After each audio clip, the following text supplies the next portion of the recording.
My name is Alara Quinn, 35 years old. Family court hallways always smell like paper and nerves. I was staring at the gray stripe in the carpet when he arrived. Vincent Hale, my ex-husband, holding an espresso and a smirk, like this was a networking event and not an attempt to evict me from my own life. "Hope you have a good lawyer," he said lightly, as if we were discussing weekend plans. His hand drifted to the pocket of a jacket I bought him back when I still believed receipts could prove love. We'd been divorced 9 months. I hadn't seen him in 7. During the divorce, I'd learned to keep my face still, to let silence be my first answer. So I just looked at him and saw it. The old choreography dressed as something new. He tilted his head toward the closed courtroom doors. "Emergency motion. Judge Patterson's on the docket. She's very sympathetic to expectant families." Expectant. The word fizzed under my skin like something caustic. Expectant what exactly? "Us," he said. "Our future." Then he smiled with that theatrical tenderness that had once passed for sincerity. "I filed to secure housing and temporary support while we sort out our embryo situation. Reconciliation got complicated." Behind me, my attorney, Levine, went very still. "Embryo situation?" he asked, voice like a damp towel on a grease fire. Vincent's grin sharpened. "We reconciled in March. Clinic confirmed transfer candidacy in April. There's a paper trail." He tapped the breast pocket over his heart. "Texts, confirmations, witnesses who saw us together. You ghosted me after, Alara. Classic." "In March," I said evenly, "I was in Seattle for work 3 straight weeks. There's a paper trail for that too, stamped." "Doesn't matter what you remember," he crooned. "Courts love documentation." "Oh, and I moved back into the house this morning. Changed the locks. You're welcome." Levine's hand found my forearm, not to stop me, but to anchor me. He was already thumbing his phone, firing off something to our paralegal. "Text Marcus," he said without looking up. "Tell him not to go by your place." Marcus Reed, my boyfriend. He came into my life like the gentlest kind of weather, steady, warm, no promises he didn't intend to keep. He teaches high school physics and oversalts popcorn and carries groceries like it's a love language. His ex-girlfriend, Natalie, had pinged him last week with a memory photo and a lukewarm, "Hope you're well." It made me uneasy the way old keys do, not because they open anything, but because they remind you of doors.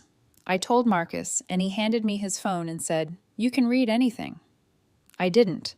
I'm learning that trust doesn't need proof, just practice. Vincent sipped his coffee, eyes on me over the lid.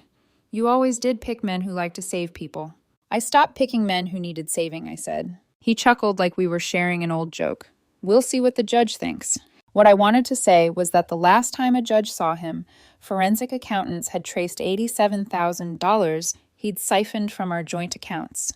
Temporary transfers, he'd called them, to gaming apps, burner travel cards, and a consultant whose last credential was a Telegram handle. What I wanted was to ask if the espresso tasted like borrowed money. What I did was breathe slow and watch the door. And inside, chairs scraped. A bailiff cracked the door like a spine. Vincent leaned close enough for me to smell the citrus on his cuff. "By the way," he murmured, "if you try to fight temporary orders, I'll go public with the messages, the ones where you begged me to start a family." "I begged you to stop lying," I said. "It scans similarly if you squint." He smiled with his eyes closed, like a man hearing a favorite song. 12 weeks, Fed, he said softly. "Big date's coming." Levine stepped between us. "Say another word and I'll file for sanctions before lunch." Vincent raised his hands, all mock surrender. He turned to glide toward the door and then tossed the last grenade over his shoulder. "See you at home," he called. "Oh, wait, just me. For now." The door swung shut behind him. I felt the old heat rise in my face, that primal flush from 100 fights I never wanted to have. I didn't follow it. My phone buzzed. "Marcus, I'm here in the hall. Do you want me?" The second buzz came from Levine's paralegal. Pulled airline, hotel, building security logs. Seattle March/April. Tied to Alara. Clinic contact, subpoena drafted. I texted Marcus, "Stay outside for now. I love you." He replied with a blue heart and, because he's Marcus, a terrible gif of a penguin in boxing gloves. My mother used to say, "Ilara, if you keep receipts like you keep grudges, no one will ever own you." I keep receipts. The grudges turned into boundaries when I ran out of reasons to apologize. "Listen to me," Levine said, voice quiet but edged. "He's going to try to perform for the judge. You don't counterperform, you hold the line. We argue trial facts, not hallway theater. I nodded. He changed my locks. Then we changed them back with a police escort, he said, already clicking through a checklist in his head. We'll seek a no-access order today. The courtroom doors opened with that ceremonial groan that makes everyone sit up straighter. We filed in. Vincent and his lawyer to the left, me and Levine to the right. Judge Patterson, 60s, kind eyes, steel spine, took the bench. The bailiff called the case. Paper rustled like a flock lifting. Vincent's lawyer stood first, glossy confidence radiating like a cologne ad. Your Honor, my client seeks temporary housing and support orders. The parties reconciled this spring and initiated a fertility treatment path. We have text messages, clinic confirmations, and witness affidavits establishing intimacy during the relevant window. My client's spouse, he nodded toward me without looking, has since become erratic, refusing communication and attempting to bar him from the marital residence. Levine rose, already holding up a slim binder. Your Honor, the parties did not reconcile. Ms. Quinn was in Seattle the entire relevant window. Plane tickets, hotel receipts, and building security footage confirm. We've also preserved the forensic record from the divorce showing Mr. Hale's financial misconduct, and we have serious reason to believe the clinic documents are counterfeit. Vincent made a noise like hurt dignity. He does that well. Judge Patterson's gaze moved between us, weighing, calibrating. All right, she said. This is an emergency calendar for temporary orders. I am not making paternity or fertility findings today. I will, however, schedule an expedited evidentiary hearing and direct counsel to seek immediate verification from the clinic. No unilateral changes to residence or locks pending hearing. Vincent's lawyer lifted a hand. Respectfully, Your Honor, my client requires. The back doors banged open. A uniformed sheriff strode down the aisle with the clean authority of someone who knows exactly what she's doing. Mid-40s, posture like a plumb line, badge catching the fluorescent lights. Captain Danielle Kowalski, Riverside County. She stopped at counsel tables, eyes pinned to Vincent. Your Honor, she said, voice even. Apologies for the interruption. That man is Vincent Hale, also known as Evan Rowe and Miles Carter. He is legally married to me under the name Evan Rowe. She lifted a folder. And he's wanted for fraud, identity theft, and bigamy in 3 counties. The room inhaled like a single organism. Vincent didn't turn to look at her. He stared straight ahead, jaw set, hands flat on the table as if he could iron the moment smooth. Judge Patterson blinked once, slowly. Captain, you're telling me he is your spouse? Yes, Your Honor, Kowalski said, crisp and calm. 2 years. He disappeared 3 months ago after emptying our joint account. We've been tracking him ever since. When he filed court documents here, my office got the hit. Vincent finally turned. His smile looked stapled on. Danielle, he said, plaintive, this is a misunderstanding. It is, she said, just not the kind that saves you. Somewhere behind me, a chair leg scraped loud enough to make me jump. My hands went cold, then hot. Of course there was another wife. Of course there were other names. He'd always been a man who preferred mirrors to windows, every reflection another version of himself he liked better. Levine's hand tapped the edge of our binder twice. A private metronome. Work the plan. Judge Patterson cleared her throat. Counsel, we are going off the rails. I'm suspending consideration of temporary orders pending verification of the clinic representations and Captain Kowalski's claims. Mr. Hale will not access Ms. Quinn's residence. We'll reconvene after lunch to set an evidentiary schedule. She looked to the sheriff. Captain, confer with my clerk. We'll coordinate with your jurisdiction. Vincent's lawyer opened his mouth, closed it. Vincent tried for contrition. Your Honor, I love my ex-wife. We were trying to start a family. Whatever mistakes I made. Save it, Judge Patterson said, not unkindly, not gently either. In my courtroom, facts stand taller than performances. The gavel sounded like a door locking. We rose with everyone else. In the hallway, the noise swelled immediately. Attorneys, murmurs, the echo of footsteps. Captain Kowalski stood a few feet away, speaking low into a phone, eyes still on Vincent, like she was keeping a storm inside a jar. Levine was already drafting our no-access stipulation. My phone buzzed. Marcus, I'm here if you want me to walk you out. Me. Not yet. We're okay. Marcus, I know. You've got this. I'm still here anyway.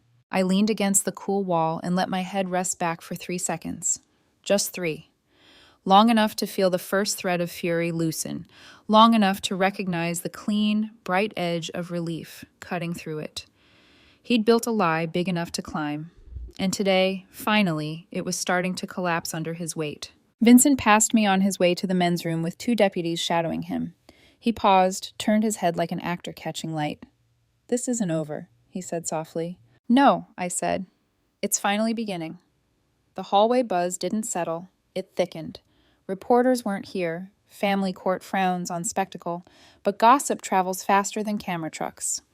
Captain Kowalski finished her call and stepped toward me with the alert stillness of someone who can sprint without telegraphing it. "Elara?" she asked, confirming I was the right woman to speak to. When I nodded, she offered a tight, human smile beneath the badge. "I'm sorry you're in the blast radius. You're not the target today. He is." "Thank you," I said, surprised at how steady I sounded. Levine joined us, a legal pad already half filled in his block script. "Captain, we'll stipulate to a no-contact order on our side if it gets signed this morning. We also need the court to memorialize lock status. Ms. Quinn regains exclusive possession until evidentiary." Kowalski tipped her head. "Good. I'll brief the judge's clerk. Also, your clinic confirmations? We've got a contact in records. If you authorize, we'll get verification moving now." "Authorize," I said, faster than breath. She extended a simple consent form. I initialed and signed. Levine countersigned as witness. The pen felt heavier than it should have. By the time we filed back in, the courtroom had cooled from shock to a chilly kind of order. Judge Patterson retook the bench with a fresh stack of notes and a look I recognized from good teachers and war nurses. Compassion, reinforced with steel. "Counsel," she began, "here's what's going to happen. I'm issuing a temporary no-contact and no-access order, barring Mr. Hale, under any alias, from Ms. Quinn's residence, workplace, and person. Captain Kowalski, coordinate transport if needed. We will set an expedited evidentiary hearing in 14 days. In the interim, both parties will preserve all electronic communications and refrain from statements that could be construed as harassment." Vincent's attorney rose, already threading the needle. "Your Honor, the reconciliations." "Counsel," the judge said gently, "if the records bear you out, you'll have your day in 14 days. Until then, there is no universe in which I allow a unilateral lock change to stand. Understood?" He sat. Levine stood. "Your Honor, one more point. Mr. Hale's pattern of financial tampering makes asset protection urgent. We request an order preventing him from opening, closing, or transferring any accounts in Ms. Quinn's name, and for immediate notice to be sent to major credit bureaus." "Granted," Judge Patterson said, writing as she spoke. "Clerk will issue letters to Equifax, Experian, TransUnion by day's end." Vincent shifted in his chair like a man sitting on a spring. For a second, his eyes met mine, a flash of the old charm polished into menace.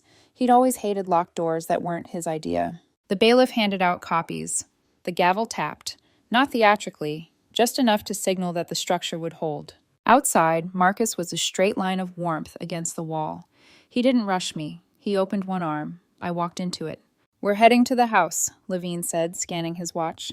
"We'll meet an officer there to supervise the lock change back and a walkthrough. You two follow me. No detours."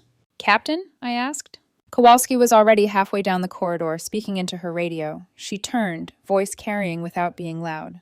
"I'll catch you there. And Elara, do not go inside alone, even if you think it's safe." "I won't," I said, which used to be a lie I told myself. Now it was simply true. The house looked the same from the curb, sober brick, hydrangeas stubbornly exuberant. But the key Marcus kept on his ring didn't fit the front door deadbolt. It rattled like a memory. An officer in a cruiser rolled up curbside as if we'd choreographed it. 10 minutes later, the locksmith's van pulled in, a practical deus ex machina with brass fittings. As the locksmith worked, I stared at the welcome mat. It was new. Mine used to say, "Come as you are," in cheerful script. This one said home in block letters like an accusation. "Ready," the locksmith said, stepping back for the officer to clear entry. The first breath inside a violated house is a complicated thing. Recognition and alarm. Grief and inventory. Nothing looked ransacked. That was Vincent's particular cruelty. Leave things almost right so you question your own senses. The framed print in the hall had been moved an inch lower, a cereal bowl. I never leave on the counter waited there, innocent as a staged alibi. On the dining table lay a stack of mail folded open to a clinic letterhead, the letters too crisp, the watermark a hair too loud. Levine slipped on nitrile gloves. "Don't touch anything you didn't set out," he murmured, already snapping photos with date stamps. The officer did a slow, methodical walk-through. Living room, office, bedroom, bath. The safe in my closet sat closed, but the frame around it had been freshly patched. A smear of spackle thinned into the paint. "Check your jewelry box," Marcus said softly, standing in the doorway like an oath. I opened it. Nothing missing, which felt worse somehow. Manipulators don't always steal in ways you can prove with a photograph. Sometimes they steal in the ways you doubt. In the kitchen, Levine laid the clinic letter on a clean manila folder. Up close, the forgery flirted with competence. The logo placement was a few millimeters north. The date format didn't match the standard on legitimate appointment reminders. "He pulled this off a public-facing PDF and patched it," Levine said. "If you run your finger across the seal, I'd bet lunch there's toner texture." He didn't let me try. My phone pinged. An email from the clinic's records department. "No appointment on file for E. Quinn during April. No account exists for V.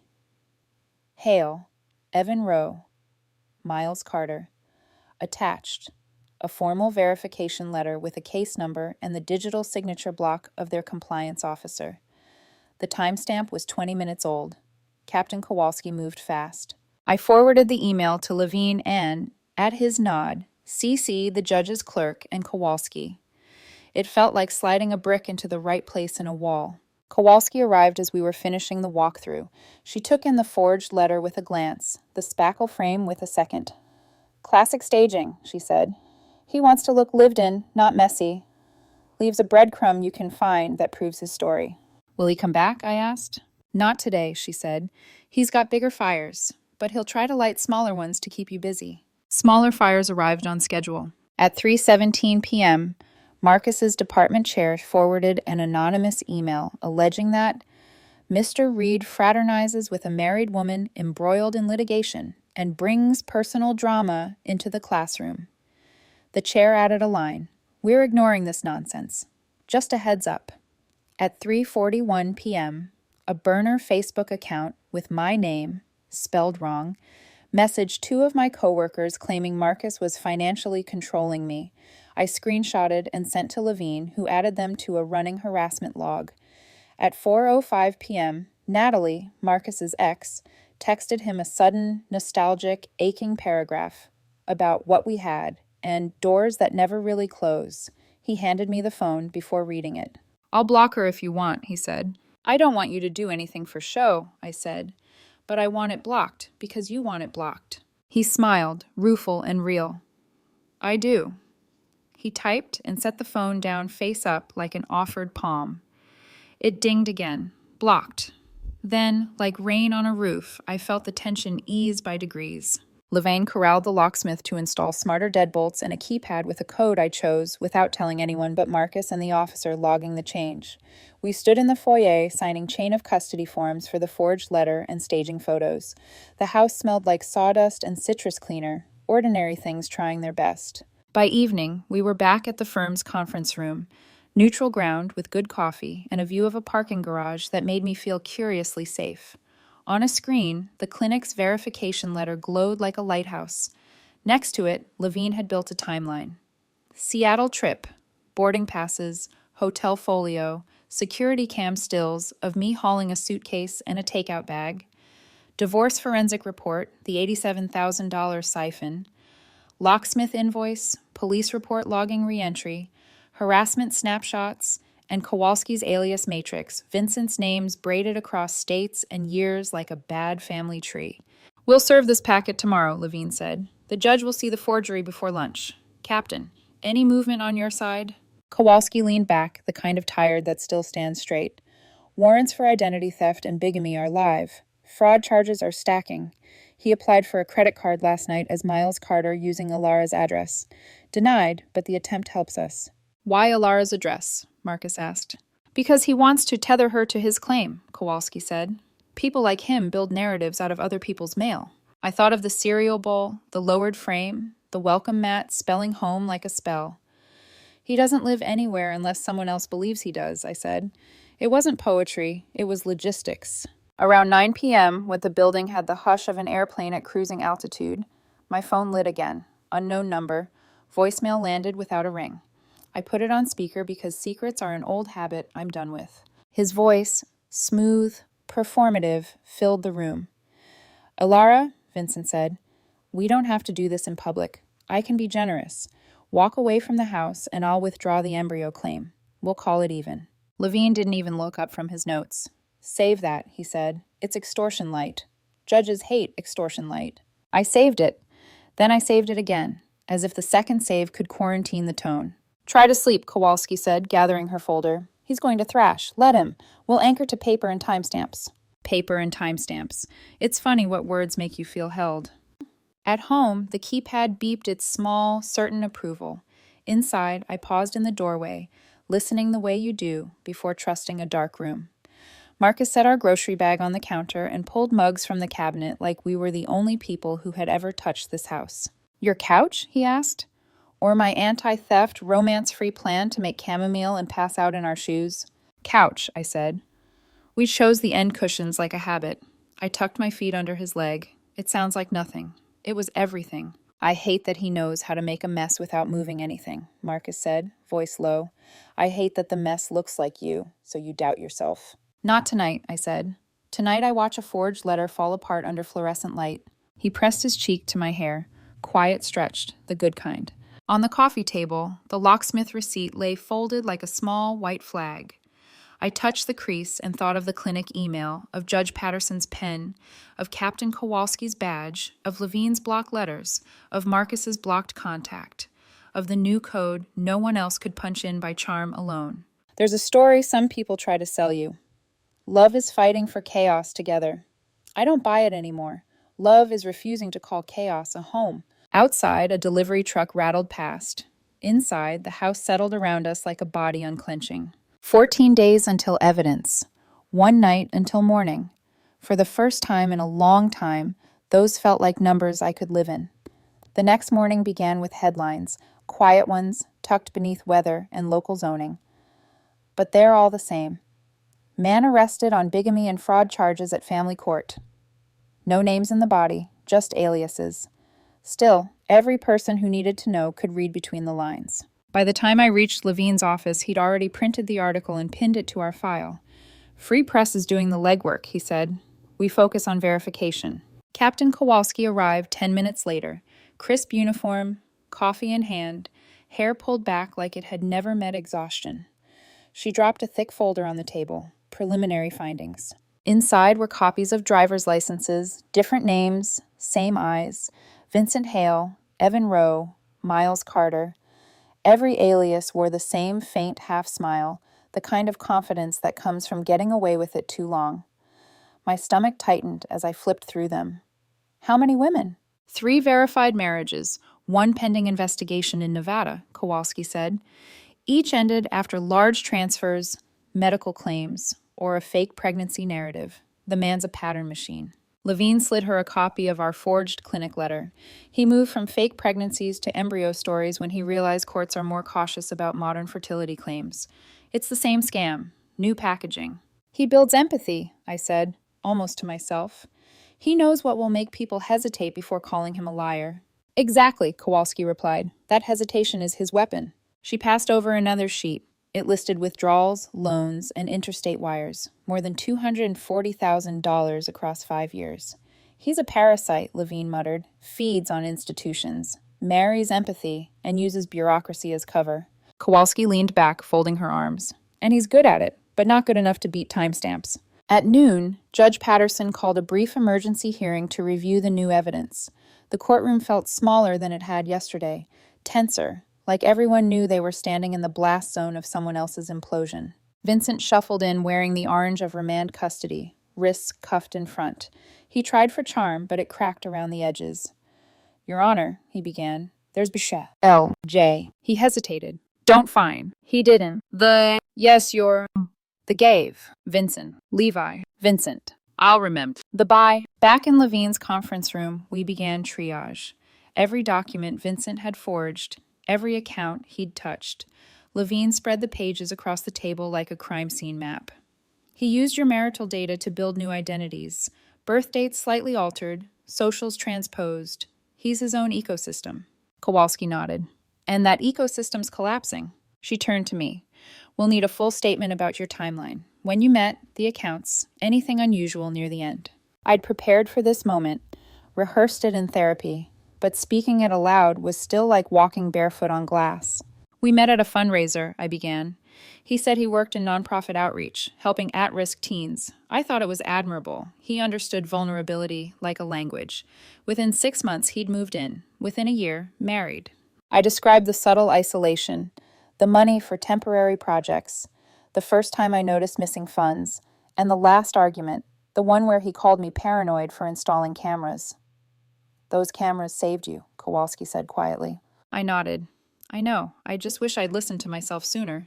Levine slid the last page across to her, the clinic email confirming the forgery. He used digital editing to insert their logo over an old invoice, he said, but he missed the date formatting. We'll use it as Exhibit 1 for probable cause in the larger fraud case. Kowalski tucked the sheet into her folder. This gives us jurisdiction to involve interstate agencies. You won't need to attend the next arraignment. We'll keep you informed. As she left, Levine exhaled, finally allowing fatigue to register. He's finished, Alara. Even if he pulls another alias, there's nowhere left to hide. Paper and timestamps. You built a wall he can't climb. I looked at the pile of evidence. For months, those documents had represented chaos. Now they looked like closure. But trauma has its own echo. That night, at home, every small sound, the refrigerator hum, the wind in the eaves, felt like a footstep. I checked the locks twice, then 3 times. Marcus found me in the kitchen staring at the door code panel. You know it's secure, he said gently. I know, my body doesn't. He nodded, leaned against the counter beside me. It'll take time for your body to believe the math. Math? 4 locks, 1 alarm, 2 humans, 0 ex-husbands in a 10-mile radius. The numbers work. I smiled despite the exhaustion. You're impossible. Reliable, he corrected. Big difference. He brewed tea while I sat on the couch, scrolling through the online docket, something my therapist would later call trauma monitoring. Vincent's new hearing was scheduled in Riverside County. The official list of aliases was now 6 lines long. Seeing it in print made him look smaller, like a bad photocopy fading with each generation. Marcus set a mug beside me. You don't have to watch it all fall apart. I do, I said quietly, because for once it's not my life collapsing. We drank in silence, the kind that didn't need fixing. The following week, Kowalski called with an update. Federal prosecutors are consolidating charges, she said. Identity theft, wire fraud, falsifying medical records, and bigamy. He's looking at decades. Good, I said, though it didn't sound triumphant. Just flat, like relief without oxygen. There's more, she added. He's been contacting his prior victims from jail, trying to convince them you framed him. We intercepted the letters. You'll be protected under witness tampering statutes. Still trying to play God, I said. Control is his addiction, she replied. Withdrawal's ugly. When we hung up, I stared at my reflection in the window. I didn't look like someone who'd won anything. I looked like someone finally waking up from a long hypnosis. Later that evening, Marcus came home with groceries and a question.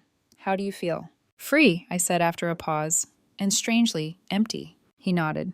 That's what happens when the noise stops. He set a bag on the counter. Inside was a single item that wasn't food. A new houseplant, tiny green leaves curled like cautious hope. For when the silence gets too loud, he said. It was such a small gesture, but I nearly cried. A week later, Levine called. He's transferring to federal custody, he said. You won't have to see him again unless you choose to testify. I'll testify, I said immediately. You don't have to. I know, I said, and meant it. That's why I will. Because every lie he told was built on silence, and I wasn't going to give him that again. As I hung up, the wind shifted outside, carrying the smell of rain through the open window. For the first time in months, it didn't smell like danger. It smelled like beginning. The investigation spread like ink and water. What started as one forged letter and a courtroom ambush became a multi-state mosaic of theft, deceit, and lives quietly gutted in his wake. By June, federal prosecutors had taken over, Every week, a new folder arrived from somewhere: Phoenix, Denver, Seattle, each one containing the same story written in different handwriting. A man named Vincent Hale, or Evan Rowe, or Miles Carter had appeared in their lives with charm, credentials, and timing, so perfect it looked like fate. Each folder began with love and ended with a balance sheet. Levine called it pattern evidence. I called it a graveyard. The prosecutors wanted every detail of my marriage: dates, transfers, arguments. They asked when I first noticed the missing money, when the insults began, when the apologies turned mechanical. I told them about the night he called me paranoid for changing passwords, about the day I found a burner phone hidden in a cereal box, about the fake insurance statement for a medical test he never took. The lead prosecutor, a woman my age named Dana Ortiz, took notes without interrupting. When I finished, she said quietly, "You're the first one who stayed long enough to get receipts. The others walked away with scars and no paper trail. You're why we can build a case." Her words should have felt validating. They didn't. They felt heavy, like I was the custodian of other people's ghosts. The bail hearing came next. Vincent appeared by video from the county jail. Gone were the suits and self-assured posture. He wore an orange jumpsuit and a smile stretched too thin to be confident. When the judge asked if he understood the charges, he said, "I understand being misunderstood." His attorney tried to argue for release, citing community ties and medical concerns. Dana countered by reading a list: aliases, victims, bank accounts, open warrants. At the end, she added, "Your Honor, the defendant has a documented pattern of impersonating spouses, falsifying pregnancies, and exploiting the court system to obtain housing and support. He is a flight risk and a serial manipulator. The state requests remand." The judge didn't hesitate. Request granted. For the first time since it all began, Vincent looked surprised. Not enraged, not broken, just surprised, like the world had stopped following his script. That night, I dreamt about courtrooms. Not the real ones, with paper and air conditioning, but something more primal. Marble corridors without end, echoes instead of people. I was always running toward a door that kept moving farther away. When I woke, Marcus was sitting on the edge of the bed, holding his phone, eyes tired. "What time is it?" I whispered. 4:30, he said. "Someone's been calling from a blocked number all night. They hang up as soon as I answer." I stared at the ceiling. He can't call from jail. "Not directly," Marcus said, "but he's resourceful, or he has friends." Levine confirmed it later that morning. One of Vincent's old associates, a fixer from Denver, had been calling former contacts, including me. "Don't pick up," he said. "They're fishing. If they can't control you, they'll try to scare you." 2 weeks later, the first formal indictment came down. 23 counts of wire fraud, 8 counts of identity theft, 2 counts of bigamy, 1 count of falsifying medical documentation. Kowalski sent me the notice with a short message. "It's happening." I didn't know what to feel. Justice isn't euphoria, it's paperwork and exhaustion. But when I saw his name, his real name, printed beside the word defendant, something loosened inside me. Like a knot finally untying. The harassment didn't stop, though. An anonymous blog popped up claiming I'd framed an innocent man Duchesne. A burner email arrived at my office suggesting my new boyfriend was part of the scam. Even Natalie, Marcus's ex, received a message saying, "He's next." She texted me screenshots with a simple caption, "I believe you." I didn't realize how much I needed those 3 words until I read them. Marcus, for all his calm, had limits. "I hate that he still finds ways to be here," he said one night, like static on every channel. "He's losing control," I told him. "That's all this is, noise." Still, when I checked the locks that night, I counted to 4 twice. By late summer, the prosecutors had built a fortress. They had emails, texts, and digital forensics showing how Vincent recycled the same templates for every con. He would write the same paragraph of affection to each woman, just change the name. He would copy-paste lies about financial emergencies, reusing entire sentences like stolen currency. Dana showed me the chart one afternoon. Each victim's messages were color-coded. When layered together, they aligned perfectly. "He didn't even bother to rewrite them," she said. "He just believed he'd never be caught." I stared at the screen until the words blurred. "Every woman who believed him thought she was special," I said. "Every woman was told she was the only one." Dana nodded. "That's how this works. People like him don't seduce bodies. They seduce empathy." The day of the pretrial conference, I sat in the back row. I wasn't required to be there, but I wanted to see it. Vincent entered in shackles, escorted by 2 marshals. Even now, he scanned the room for eyes to catch, hearts to snare. He found mine and held it. For one fragile moment, I saw not anger, but recognition. The con artist recognizing the one mark who had finally learned the game. Dana whispered beside me. He's still trying to perform. Let him, I said. It's the only stage he has left. When the judge read the trial date, February 10th next year, Vincent spoke for the first time. Your Honor, he said, I'd like to represent myself. Gasps rippled through the courtroom. The judge didn't even blink. Denied. Vincent's jaw clenched. For the first time, I saw something new in him. Not fury, not arrogance, just fear. After the hearing, I walked outside into the late October air. Cold sunlight washed the courthouse steps, and for a strange moment, I felt sorry for him. Not for the man, he'd chosen this, but for the hollow thing behind his eyes, the void that could never be full. Marcus was waiting at the bottom of the stairs, hands tucked in his coat pockets. How'd it go? He asked. He asked to be his own lawyer, I said. Marcus blinked. Of course he did. We both laughed, not because it was funny, but because it finally wasn't terrifying anymore. That night at home, I deleted every saved email thread, every screenshot folder. Levine had backed them up. The prosecutors had copies, but I wanted them gone from my personal devices.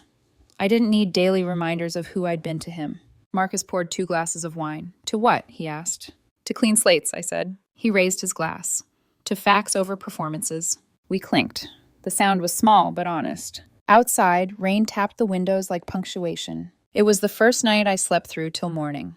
The trial was still months away, but something in me had already shifted. I wasn't waiting for justice anymore. I was building a life in spite of him. And somewhere between the paperwork, the hearings, and the quiet of a house that finally felt like mine again, I realized freedom doesn't always arrive with fanfare. Sometimes it just walks in quietly, takes off its shoes, and stays. The courthouse felt different that day. Not hostile, not haunted, just hollow, like a theater waiting for its final act. It had been 11 months since the forged clinic letter, 11 months since I'd stood across from the man who once convinced me I was lucky to be chosen. Now he was the one waiting to be chosen, by a jury. Rows of chairs filled with reporters, victims, and quiet curiosity seekers. No one looked at me directly, though I could feel the unspoken question in every sideways glance. What kind of person falls for someone like him? The answer, I'd learned, was simple. Anyone who believes that kindness should count for something. The prosecution began with order and precision. Each victim took the stand, their names blending into a chorus of déjà vu. A nurse from Arizona, a small business owner from Colorado, a widow from Oregon. Each told the same story in different accents. He'd met them when they were lonely or rebuilding. He'd offered partnership, stability, a sense of being seen. Then came the emergency. A stolen wallet, a sick parent, a business delay, an embryo transfer that needed to happen right now, or the chance was gone forever. Each woman had given what she could. Each lost far more than she realized. Dana Ortiz, the lead prosecutor, called me last. When I walked to the stand, I caught Vincent's eyes. He smiled as if we were sharing a private joke. I didn't smile back. Please state your name for the record, Dana said. Elara Quinn. And your relationship to the defendant? I was his 3rd wife, I said, at least under that name. There was a murmur through the courtroom, quickly silenced by the judge's gavel. Dana's questions were deliberate. She wanted the jury to see patterns, not pity. We went through the forged letter, the changed locks, the Seattle alibi, the clinic's confirmation. When she showed the fake embryo paperwork on the projector, I saw Vincent shift in his chair, just slightly. The first crack in his practiced stillness. Ms. Quinn? Dana asked softly. Why are you testifying today? Because, I said, for years, his lies rewrote my life. This is my way of writing it back. Then it was his lawyer's turn. He was polished, older, with the kind of polite condescension that feeds on doubt. Ms. Quinn, he began, you're an intelligent woman, yes? I try to be. You're educated, independent, financially stable. You've rebuilt your life. Yes. So how could a woman like you possibly be fooled by someone like him? I didn't look at Vincent. I looked at the jury. Because I wanted to believe love didn't need background checks. The courtroom was silent. Even Dana's pen paused mid-note. The defense attorney cleared his throat, flustered. No further questions. Vincent chose not to testify, but during closing arguments, he couldn't help himself. He leaned over, whispered something to his lawyer, and the man nodded reluctantly. The judge allowed him to make a short statement. He stood, shackled, thinner, eyes flat. "I never forced anyone to give me money," he said. "Everything was voluntary. People are desperate to believe in something. I gave them that. I gave her that." He pointed at me. The judge's voice cut like glass. "Mr. Hale, direct your comments to the court." He smirked. "You can't con someone who doesn't want to be conned." Dana rose instantly. "You can manipulate them, though. You can weaponize their trust." The judge agreed. "Sit down, Mr. Hale." He did, slowly, like he still thought he was choosing when things ended. The jury deliberated for 6 hours. When they returned, no one breathed until the foreperson stood. On count 1, wire fraud, guilty. Count 2, identity theft, guilty. Count 3, bigamy, guilty. Count 4, falsifying medical documentation, guilty. Every word landed like a clean strike. Vincent didn't flinch until the judge read the sentencing guidelines. 15 years per count of fraud, 10 for identity theft, 5 for falsification, served consecutively, 85 years total. His lawyer stood, already objecting. "Your Honor, that's excessive." "I'm aware," Judge Patterson said. "So were his crimes." Vincent's composure cracked then, the mask splitting just enough to show something behind it. Not remorse, not fear, just disbelief that the story wasn't bending to him anymore. When the bailiffs moved to escort him, he turned toward me. "You think you've won?" he hissed. "You'll never forget me." I looked straight at him. That's the point. The doors closed behind him with a final metallic echo. Afterward, the courthouse emptied in slow motion. Reporters murmured. Victims hugged. Papers shuffled like applause. Captain Kowalski appeared at my side. "He's gone for good," she said. "Federal transfer tomorrow." I nodded. "What happens now?" "You live," she said simply. That's the part he never planned for. Outside, the air was brittle with early spring. Marcus was waiting on the steps, coffee in one hand, an umbrella in the other. "How'd it go?" he asked. 85 years, I said. He exhaled, long and low. "That's a lifetime." "His," I said. We walked to the car without talking. The clouds were breaking. I hadn't realized how heavy they'd been until they started to move. That night, I found the box I'd kept under my bed, the one filled with old documents, screenshots, notes from lawyers. I carried it outside, set it down on the patio. Marcus followed, silent, holding a lighter. "Are you sure?" he asked. "Yes." One by one, I fed the papers to the flame. Each lie curled and vanished. Each betrayal turned to smoke. When the last page went black, I whispered, "I forgive myself." Marcus slipped his arm around my shoulders. "Good," he said quietly. "That's the only one that matters." We stood there until the fire went out. In the distance, thunder rolled somewhere it couldn't reach us. And for the first time in years, I didn't brace for the storm. 6 months after the verdict, I stopped checking the mail like it might bite me. Bills, flyers, real estate ads, all normal. No court documents, no threats. Just the hum of ordinary life finally finding its rhythm again. I'd thought peace would feel like relief. It didn't. It felt quiet, almost too quiet, like standing in a house after the guests have left, when you can still hear laughter echoing in the walls. I started therapy again, not to talk about Vincent, but to remember who I'd been before him.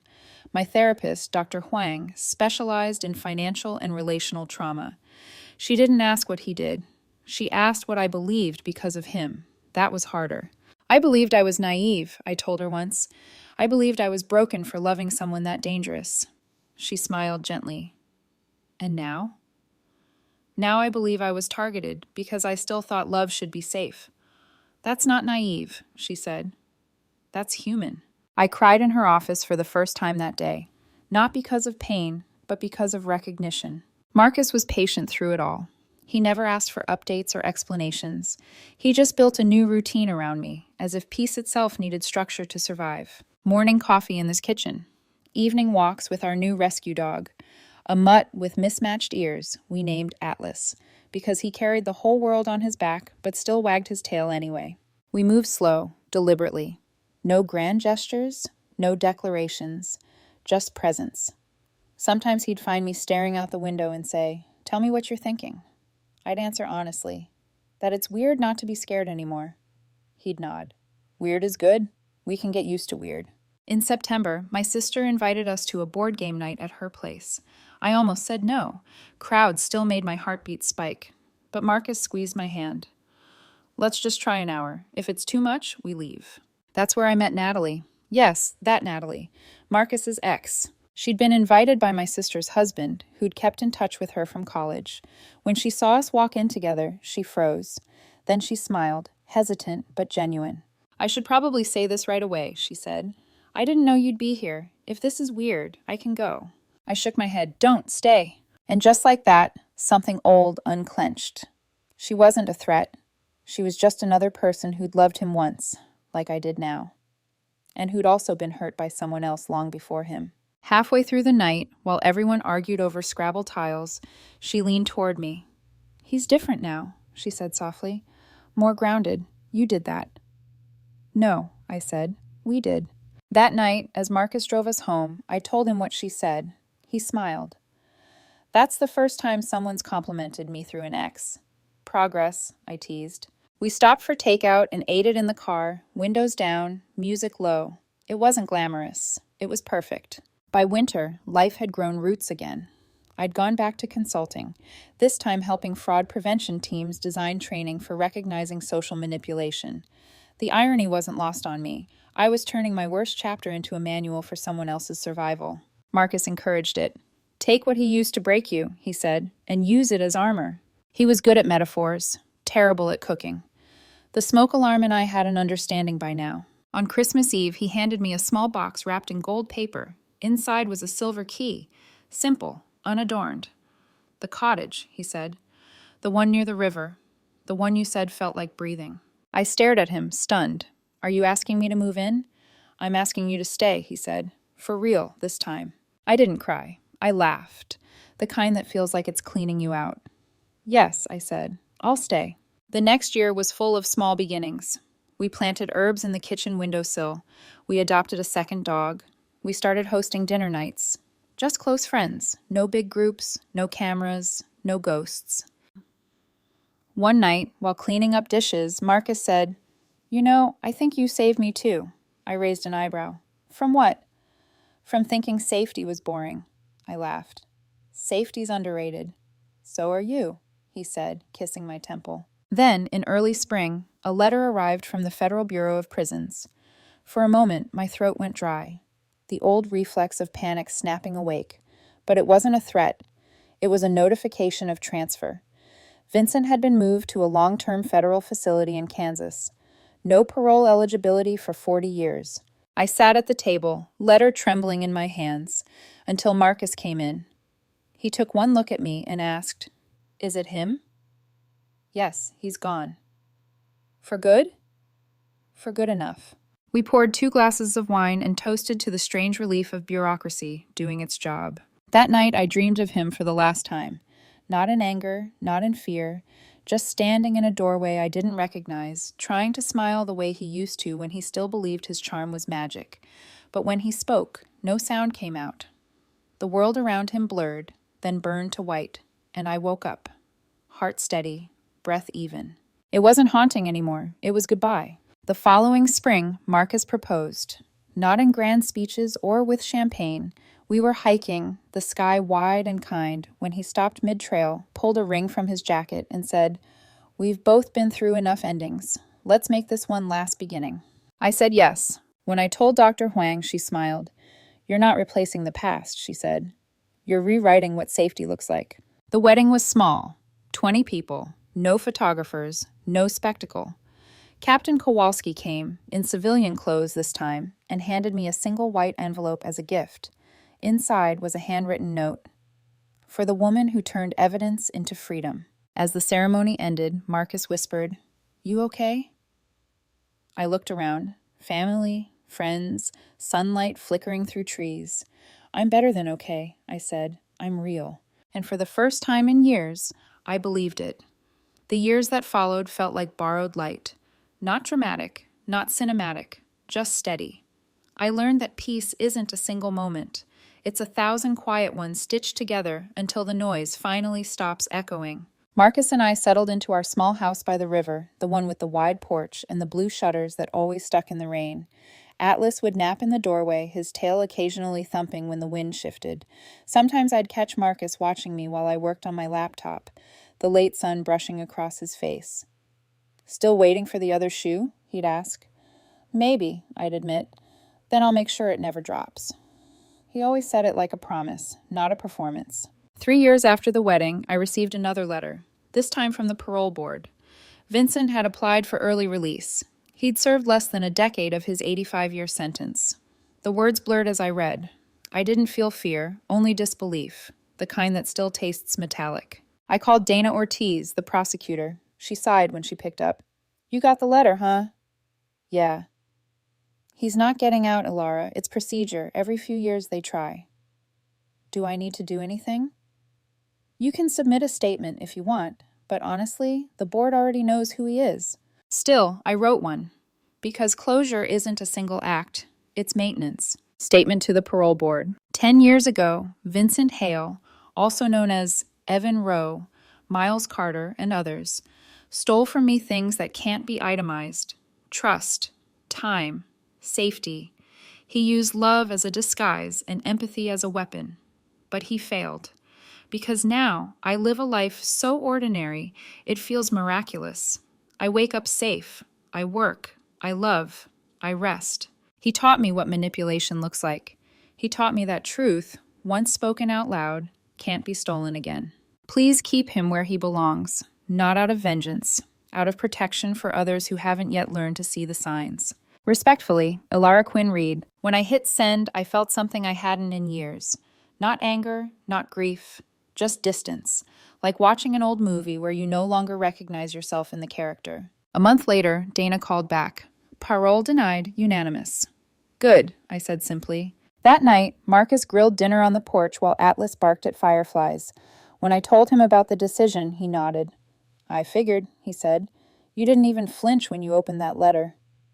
"I think I ran out of flinches," I said, smiling. He reached over, brushing a strand of hair from my face. "Then maybe it's time to celebrate something that isn't survival." So we did. We traveled that fall. Nothing extravagant, just the two of us, backpacks, and train tickets. We hiked through small towns where no one knew our story. We drank coffee in local cafes and let mornings unfold without plans. We laughed at things that didn't matter. And one night, somewhere in Montana, we stopped beside an empty field to watch the sky. It was clearer than I'd ever seen, an entire galaxy spilling over us like a confession.